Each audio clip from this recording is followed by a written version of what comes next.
Isa ang mga street vendor sa mga pinakaapektado sa pinatutupad na quarantine sa buong bansa, kaya nakaisip ng paraan ng isang grupo para matulungan sila. Gusto po namin sila ma-reach, matulungan. Kasi nung start po ng quarantine, nag-iisip na kami kung ano po yung possible ways na makakatulong kami without having much contact to people. And then we thought of this. Lahat naman po tayo nangangailangan sa panahong ito.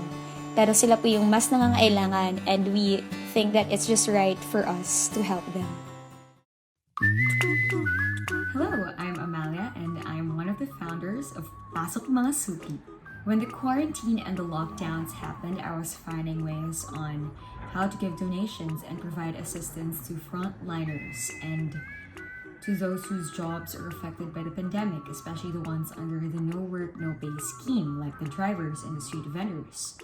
So, with the help of my college friends, Noel, Laika, Lawrence, and Nikki, I started the Pasok Mga Suki initiative on April 2, 2020, last year. Pasok Mga Suki was a group where people directly donated to street vendors all over the Philippines through GCash. And in the group, the vendors posted their names, address, GCash number, and pictures or videos that would serve as a proof that they truly are street vendors. Everybody can donate, and there was no minimum or maximum amount because I've always believed that when it comes to donations or helping other people, walang maliit o malaki, basta galing sa puso. At first, we had doubts if our initiative will work and if there are people who will be willing to donate. But as it went on, we were very ecstatic, to say the least, that a lot of people are willing to share what they have to those who are in need. In a month and a half, the estimated sum total of the donations given to the street vendors was about 500,000 pesos. And as much as I want to say that it was easy, it definitely was not. It took a lot of work, a lot of responsibility, a lot of commitment, and there were times when it tested our patience. But even if there were difficulties, the overall experience was fulfilling and worthwhile. And with that, I want to share some lessons and realizations that I discovered in my engagements with the hope that they will ignite and awaken something in you. Number 1, engagements or learning experience.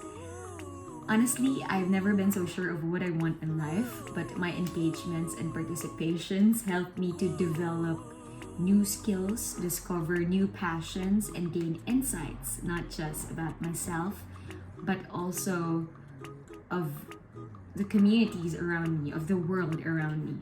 Number 2, true love serves. Although engagements could be a way for you to discover yourself, the spotlight should be given to the people you're serving. Service requires effort and courage. It should be meaningful and not just for photo ops, because some organizations really do that. And number 3, the youth could also be the present. We are used to hearing that the youth is the future.